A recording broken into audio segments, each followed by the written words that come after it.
요즘 같은 저출산 시대에 지금의 한국 젊은 세대들은 아이 하나를 위해 가진 모든 걸 버리고 타국에 인생을 건 사람이 있다고 하면 과연 어떤 반응을 보일 것 같으신가요? 그런데 실제로 미국의 한 노산 부부가 전부를 내려놓을 각오로 오직 아이 하나를 위해 한국으로 넘어왔다고 합니다. 도대체 어떤 사연이 이 부부를 그렇게 움직이게 만든 걸까요? 지금 그 기적 같은 이야기를 들어보시죠. 안녕하세요. 제 이름은 리사입니다. 미국 로스앤젤레스에서 20대 초반부터 뷰티 브랜드를 키워온 사람이고 지금은 40이 넘은 여성입니다. 흔히들 말하죠. 이 나이에 이 정도면 성공한 인생이라고.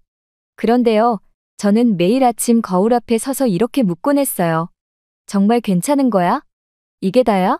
성공도, 명성도, 돈도 결국엔 허공 속 먼지처럼 느껴질 때가 있었습니다.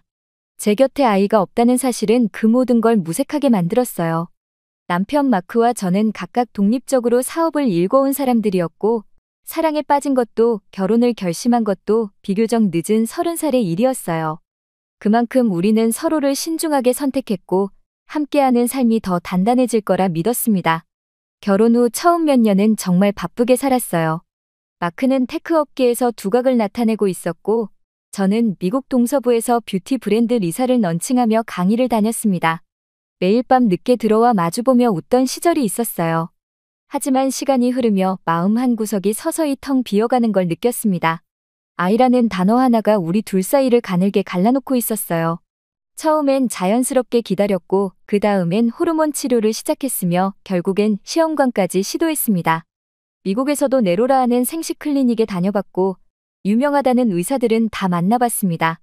저는 몸속 호르몬 주기를 달력에 체크하며 일정을 조율했고 마크는 출장을 줄이며 맞춰주려 애썼어요. 그렇게 몇 년을 반복했습니다. 하지만 결과는 늘 같았어요. 착상 실패 혹은 화학적 유산. 매번 혈액 검사 결과를 들으러 갈 때면 손이 떨렸고 그날은 아무것도 먹을 수 없었습니다. 슬픔은 점점 무력감으로 바뀌었어요. 제 몸에 문제가 있는 건 아닐까? 내가 여성으로서 자격이 없는 건 아닐까? 이런 생각이 머릿속을 떠나지 않았습니다. 그러면서도 저는 일에서만큼은 흐트러지지 않으려 했어요. 브랜드 컨퍼런스 무대에 오르면 늘 밝은 미소를 지었고 새로 출시된 제품 라인을 설명하며 여성의 자존감을 이야기했어요. 그런데 그 말이 어느 순간부터 제게는 공허하게 들리기 시작했습니다. 거짓말 같았어요. 마크도 마찬가지였어요. 사업은 계속 성장하고 있었지만 그의 눈빛은 점점 무표정해졌고 둘 사이 대화는 점점 줄어들었습니다. 저녁 식탁에서 우린 가끔 서로를 피해 다른 방으로 들어갔고 주말에도 함께 외출하는 일은 드물어졌습니다. 그렇게 우리는 같은 집 다른 세계에 살게 되었어요. 40이 되는 해 저는 모든 걸 내려놓고 싶었습니다. 병원 대기실에서 제 차례를 기다리던 어느 날 옆자리에 앉은 여성이 조용히 말했어요. 한국 가보셨어요? 거기선 안 되는 것도 되더라고요. 처음엔 무심히 들었습니다. 한국이라니 미국보다 의료 기술이 더 나을 수 있을까 싶었어요. 그런데 그날 밤 저는 이상하리만치 그 한마디가 자꾸 생각났습니다. 정말 한국은 다른 걸까? 그 질문을 품고 다음 날 저는 한국 난임 클리닉에 대한 기사를 하나 둘 찾아보기 시작했어요. 영어로 된 다큐멘터리 영상도 봤고 몇몇 후기를 정독했습니다. 그중엔 미국에서 실패한 부부들이 한국에서 성공했다는 사례도 꽤 있었고 영상 속 한국 의사들은 눈빛부터가 달라 보였어요. 기계적으로 설명하지 않고 사람을 사람으로 바라보는 느낌이었어요. 그렇게 제 안에 자꾸 묘한 가능성이 피어났습니다. 하지만 현실은 단순하지 않았어요. 마크는 사업 확장을 준비 중이었고 저는 본사의 지사 4곳을 새로 론칭해야 할 타이밍이었어요. 말 그대로 가장 바쁜 시기였고 모든 걸 접고 한국에 간다는 건 무모한 일이었어요. 그런데요, 사람이 정말 벼랑 끝에 서면요, 복잡한 계산보다 단순한 감정이 먼저 올라옵니다.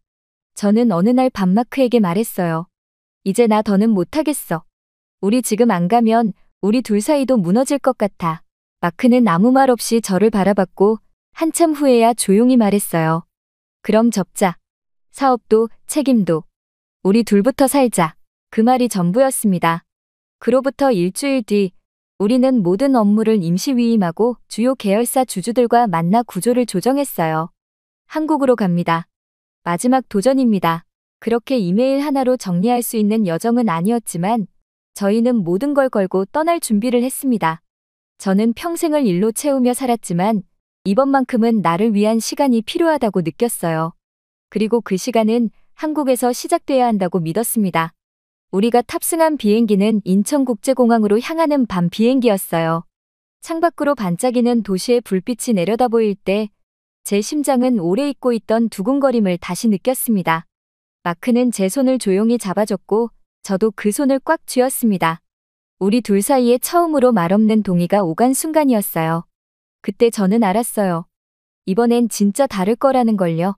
서울에 도착한 그날은 늦겨울이었어요. 캘리포니아에선 잘 느껴보지 못한 차가운 공기와 회색빛 하늘이 낯설었지만 어쩐지 마음은 가벼웠습니다. 택시에 올라탄 후 창밖으로 스치는 도시 풍경을 멍하니 바라보며 저는 생각했어요. 이제 진짜 시작이라는 거려. 호텔 체크인도 마치기 전에 우리는 곧장 예약해둔 난임 전문 클리닉으로 향했습니다. 미국에서 미리 메일로 상담 신청을 해두었기에 빠르게 접수할 수 있었고 도착하자마자 전담 코디네이터가 안내해 주셨어요. 그 친절한 눈빛과 조용한 배려가 처음부터 남달랐습니다. 병원 대기실은 조용하고 차분했어요. 벽에는 환자들이 남긴 후기들이 전시되어 있었고 그중에는 해외에서 온 부부들의 감사 편지도 있었어요. 저처럼 먼 나라에서 이곳을 찾은 사람들이 많다는 사실이 조금은 위안이 되었어요. 이질감보다 안도감이 먼저 밀려들었습니다. 첫 상담은 통역을 통해 진행됐지만 의사의 표정과 말투만으로도 저는 느낄 수 있었어요. 이곳은 사람을 숫자로 보지 않는다고요. 저의 과거 치료 이력부터 심리 상태까지 하나하나 꼼꼼히 기록해가며 묻는 그 진심이 낯설 정도로 따뜻했습니다. 마크 역시 무거운 긴장을 잠시 풀고 고개를 끄덕이며 앉아 있었어요. 우리 둘 다 여기가 다르다는 걸 직감했던 것 같습니다. 다음은 정밀검사였습니다. 미국에서도 여러 차례 검사를 받았지만 이곳처럼 단계별로 이유와 맥락을 설명하며 접근하는 경험은 처음이었어요. 마치 제 몸의 모든 부분이 하나의 시스템처럼 연결되어 있다는 걸 실제로 증명해주는 느낌이었죠. 검사 후에는 향후 치료 스케줄과 필요한 준비사항들을 명확히 안내받았습니다. 첫 주는 몸을 안정시키고 이식 준비를 위한 기초치료가 시작됐어요. 주사치료와 약물요법이 병행됐고 동시에 식이조절과 생활리듬 조정까지 병행됐습니다. 모든 게 계획 아래 움직이고 있었고 저는 그 사실에 깊이 신뢰를 느꼈어요. 병원 치료가 본격적으로 시작되자 하루하루가 새로운 감정의 연속이었습니다. 몸은 물론 감정까지 예민해졌지만 이상하게도 그 불편함조차 견딜 수 있었어요. 병원 측에서 마련해준 외국인 환자 전용 휴게실은 조용하고 따뜻했고 작은 정원처럼 꾸며진 곳에서 마크와 저는 매일 산책을 했어요. 어떤 날은 간호사가 직접 차를 타서 내어주셨고 오늘은 기분 어떠셨어요?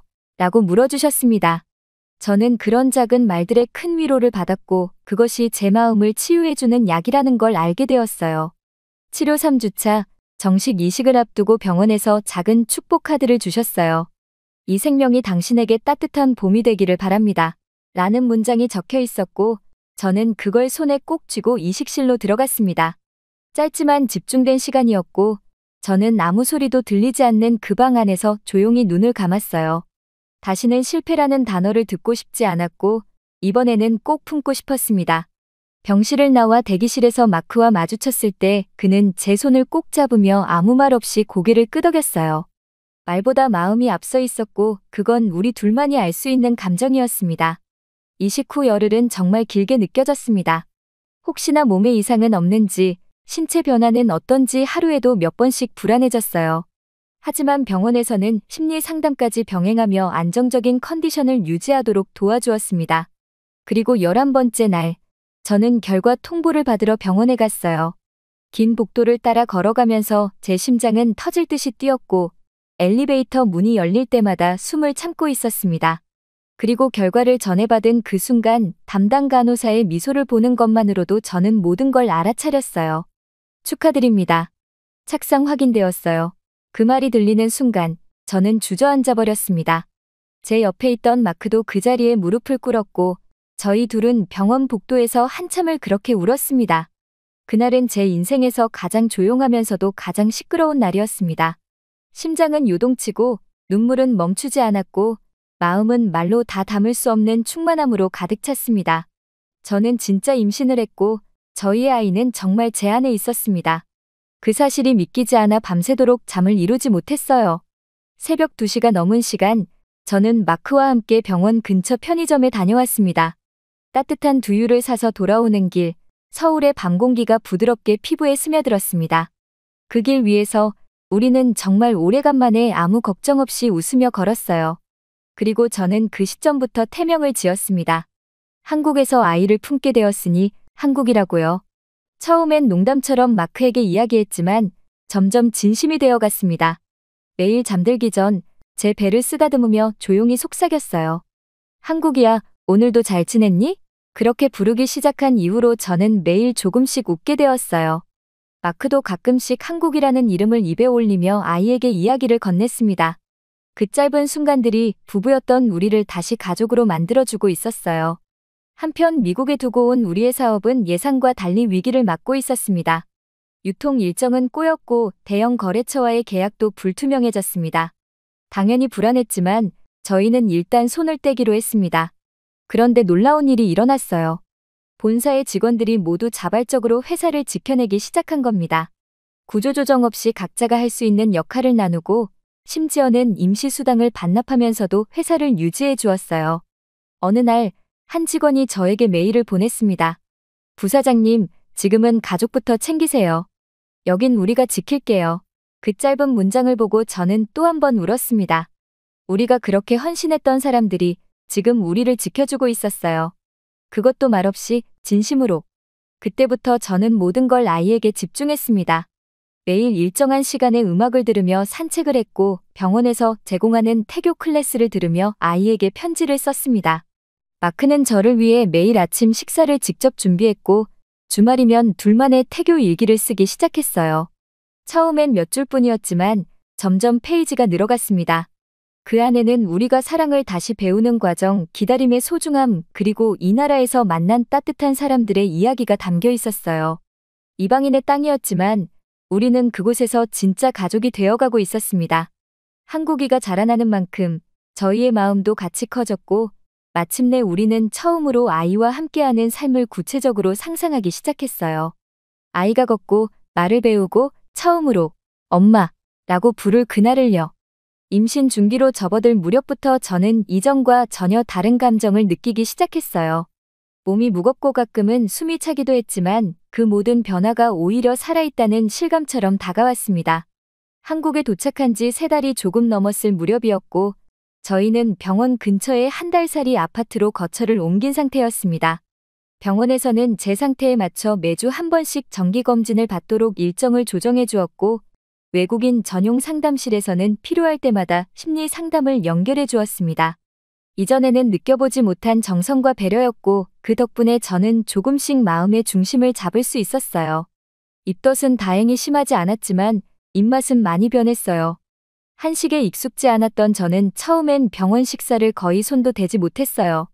어느 날엔 그냥 미소만 지은 채 젓가락을 놓았는데 담당 간호사 선생님이 점심이 끝난 후 다시 병실로 찾아오셨어요. 그러더니 혹시 입맛에 맞지 않으셨을까요? 라고 조심스럽게 물으셨어요. 저는 괜찮다고 말했지만 다음 날부터 식단이 바뀌어 있었어요. 부드러운 단호박죽과 따뜻한 생강차 그리고 아주 연한 달걀찜이 식판 위에 올려져 있었습니다. 처음으로 숟가락을 뗀 순간 저는 무의식적으로 미소를 지었어요. 그걸 본 마크가 조용히 웃으며 말없이 제 손을 잡았고 그날 저는 정말 오랜만에 식사를 마쳤습니다. 그 일이 있고 난 뒤로 저는 병원 안에서 점점 더 편안함을 느꼈어요.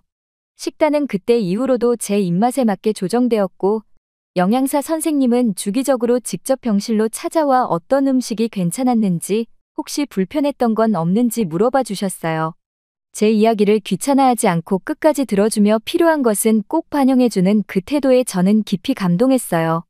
어느 날은 한 간호사분이 조용히 병실 문을 열고 들어오시더니 작은 보온 도시락을 꺼내셨어요. 들깨죽이었고 손수 만든 것이라며 이거 드셔보세요. 저희 엄마가 임신했을 때 자주 드셨던 거예요. 라고 말씀하셨어요. 그 따뜻한 한마디에 저는 다시 한번 가슴이 뭉클해졌습니다. 병원 밖에서도 이런 감동은 이어졌어요. 어느 날 병원 근처 시장에 잠시 다녀오던 길이었어요. 출입문 근처에서 마주친 아주머니가 저를 유심히 보더니 조심스럽게 말을 걸어오셨어요.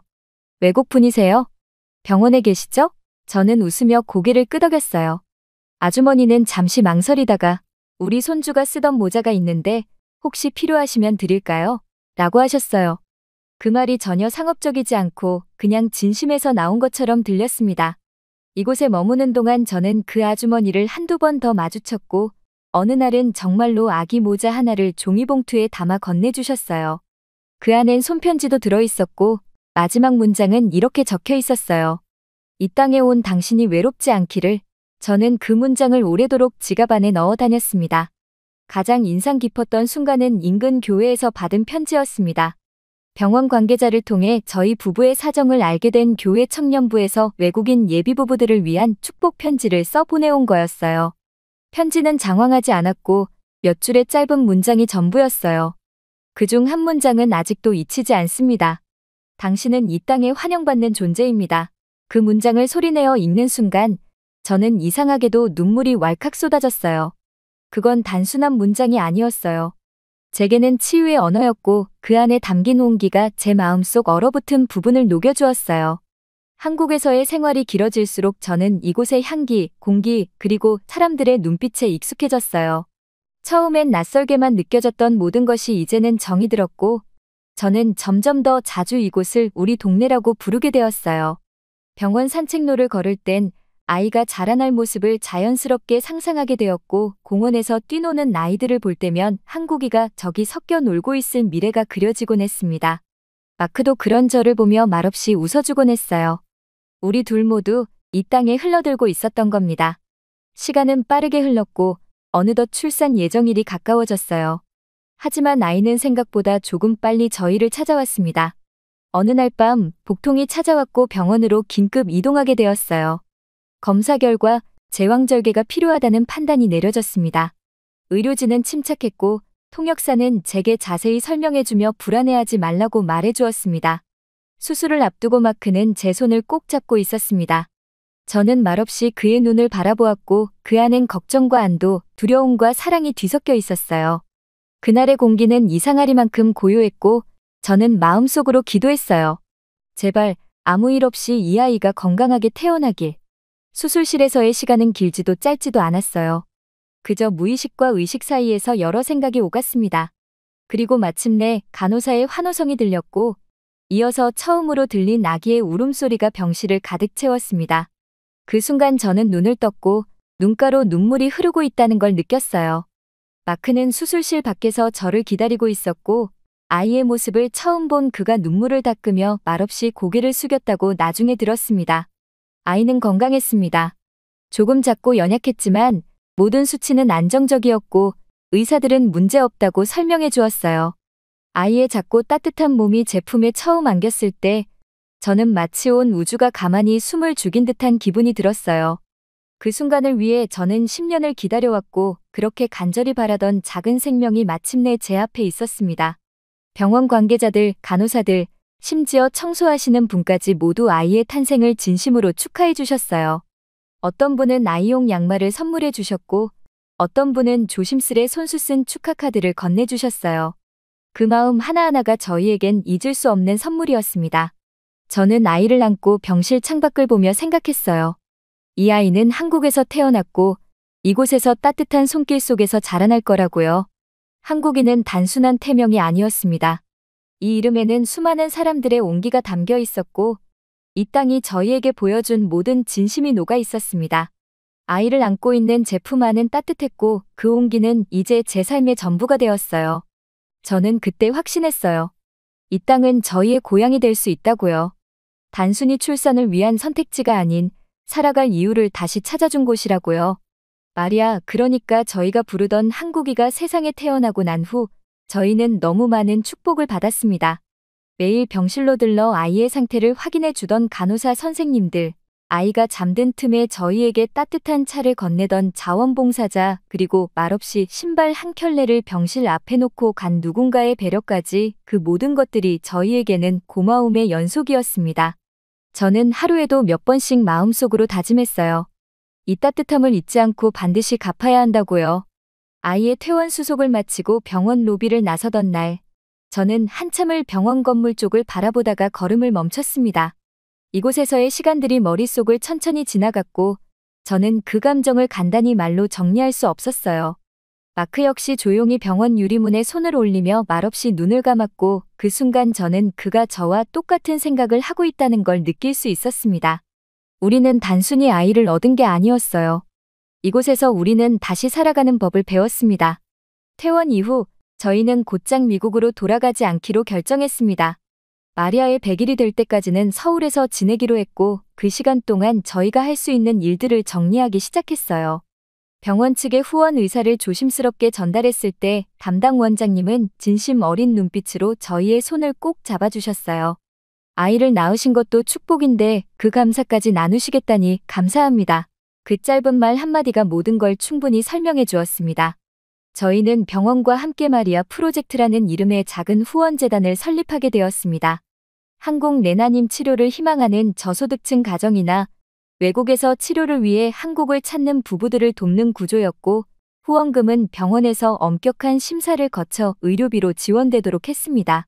저희는 아이의 이름에서 유래된 이 프로젝트가 다른 누군가에게도 새로운 생명을 안겨줄 수 있기를 바랐어요. 처음엔 작고 조용한 시작이었지만 생각보다 많은 분들이 이 취지에 공감해 주셨고, 병원 내부에서도 적극적으로 도와주셨어요. 그게 얼마나 벅찬 일이었는지 모릅니다. 마크는 그 무렵부터 자신이 운영하던 IT 회사를 통해 또 하나의 도전을 시작했어요. 병원 내 예약 시스템과 진료 기록 그리고 산모와 보호자를 위한 정서관리 서비스를 통합한 모바일 앱을 개발한 것이었습니다. 병원과 협업해 실제 임상 데이터를 바탕으로 한 큐레이션형 건강 정보와 실시간 상담 기능까지 탑재했는데요. 이 앱은 한국뿐 아니라 해외에서도 큰 호응을 얻기 시작했어요. 제가 그에게 처음으로 고맙다고 말한 건 그 앱에 등록된 메인 슬로건 때문이었어요. 한 생명은 한 세계입니다. 그 한 문장은 마크가 이 모든 여정을 어떻게 받아들이고 있는지를 보여주었고, 저는 다시 그를 사랑하게 되었어요. 저 역시 제 일로 돌아가 새로운 방향을 모색했습니다. 제 브랜드는 늘 아름다움을 이야기해왔지만, 저는 이제 그 단어를 조금 다르게 정의하고 싶어졌습니다. 그래서 브랜드 철학에 생명과 회복을 추가하고, 제품 라인업의 일부를 출산 후 여성의 몸 회복을 위한 스킨케어로 확장했어요. 한국의 한방 성분과 현대 바이오 기술을 융합한 제품을 직접 기획했고, 출시된 직후 예상외로 많은 여성들에게 호응을 얻었어요.